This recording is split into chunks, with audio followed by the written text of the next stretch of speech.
اصول معظم اسلام فتوا میده که روز قیامت خدا 7 طایفه را از زیر سایه عرشش جای میده. از بین اون 7 طایفه یک طایفه کی است؟ رجلان تحابان فی الله، دو برادری که به خاطر خدا رفیقند، دو برادری که سر یک دسترخوان به خاطر خدا میشونند و از یکدیگر خداحافظی میکنند به خاطر خدا.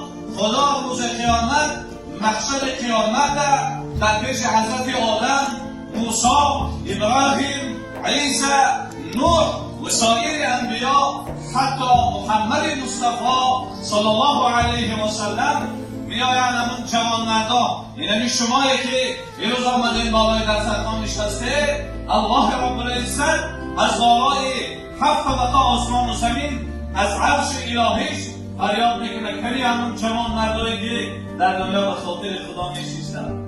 اکثر میبینم جوانای امروز اگر برای خودمان یک لباس بخره یا دیگری تو هم میپرسه برادر همین فیلمش کجاست؟ مال کجاست؟ کیفایی است؟ ترکیه است؟ آیا جوان امروزه در بدن میپوشه یا نمیپوشه؟ و برای خودمان یک لباس میخره. از اینجا از من سر کرده به همون یکان توان یاد داریم، یک داملا مانه، یک پیشوا مانه، یک محصول مانه، یک ایشان مولوی و مصنوی و معنوی را پرسیده باشیم حضرت جان همین ایمانی و ایمان اصلی است یا غیر اصلی؟ برای یک لباس اصلی چی تحقیقات میکنیم؟ اما یاد داریم یک کمان پرسیده باشیم که همین ایمان اصلی است یا غیر اصلی؟ حضرت داملا عجیب بیان کردن، گفتن چی گونه اعضای انسان به غذا محتاج است، روح انسان به موعظه محتاج است. یکی از صحابه‌های پیامبر صلی الله علیه و سلم حضرت جان پرسیدند حضرت من از کجا بدانم ایمان اصلی هست؟ از کجا بدانم ایمانم در درجه اول هست؟ پیامبر صلی الله علیه و سلم مختصر جواب دادند، فرمودند و ان تلقا اخاک بوجه تلقین، همون زمان برادرت میآید، رفیقت میآید، دوستت میآید، پیشوازش بگیری چهره گشاد کردی. حالا سری در سرطان میشینه توی برادر سبب از تو ایمان کامل میشه. وقتی برادر تا تبسم کردی پیشواز میگیری حبیب خدا میفرماید ایمان در درجه اول هست. ببین رسول اکرم صلی الله علیه و سلم حدیث پیامبر صلی الله علیه و سلم سوره مبارکه والضحی نازل شد و اما السائل فلا تنهر. ای حبیب ما، ای محمد علیه الصلاة والسلام، مبادا شما را یک از یک چیز پرسید سرش نکنید.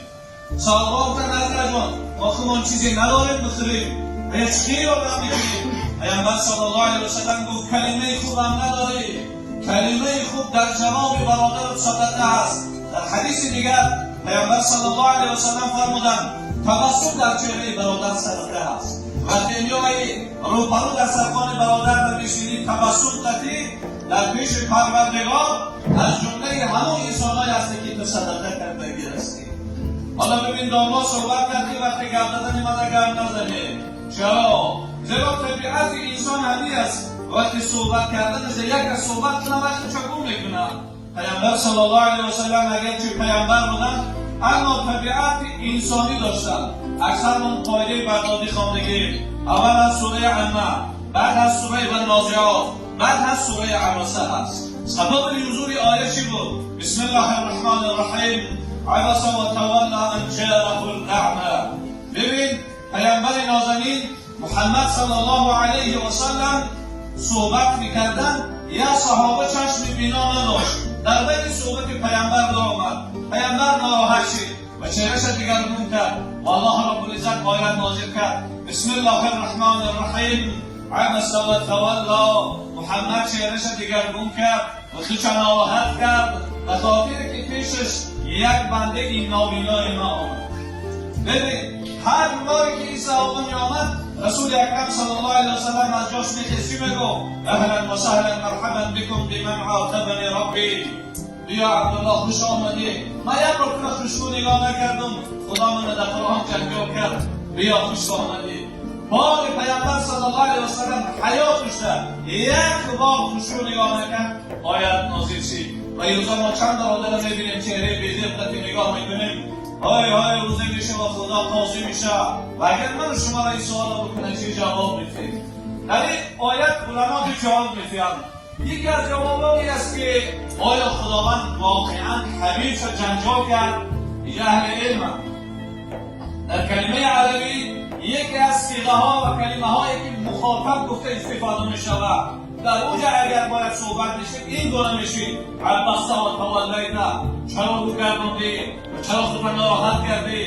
اما خدا این گونه صحبت نکرد، گفت عبست و تولینا. گویا یک کلمه هایی استفاده بود که در اون مجلس رسول الله حضور ندارد. محمد رو گردوند، نگفت محمد چرا رو گردوندی؟ خداوند اینقدر محمد را دوست دارد. دویم جواب علما میگویند که خدا در این آیت دفاع از صحابه های پیامبرش کرده ایستاده است. خدا صحابه های محمد علیه السلام دوست می‌دارد و اعلام میکنه رضی الله عنهم و رضوا عنه، من از اونها راضیم و او از من راضی است. عقیده اهل سنت و جماعت، خصوصا که مردم ما عقیده و عمل با مذهب حضرت امام ابو حنیفه رحمت الله علیه است، چه از عقیده و چه از عمل، عقیده اهل سنت و جماعت دوست داشتن صحابه را دین به ایمان من شما میگن و خدا هم از صحابه پیامبر صلی الله علیه و سلم دفاع دارد. و اینکه چهره‌ها خوشحال میشه و ایمانها قوی میشه و این تویها همین معرکه ها سبب میشه و ایمان انسان قوت میگیره.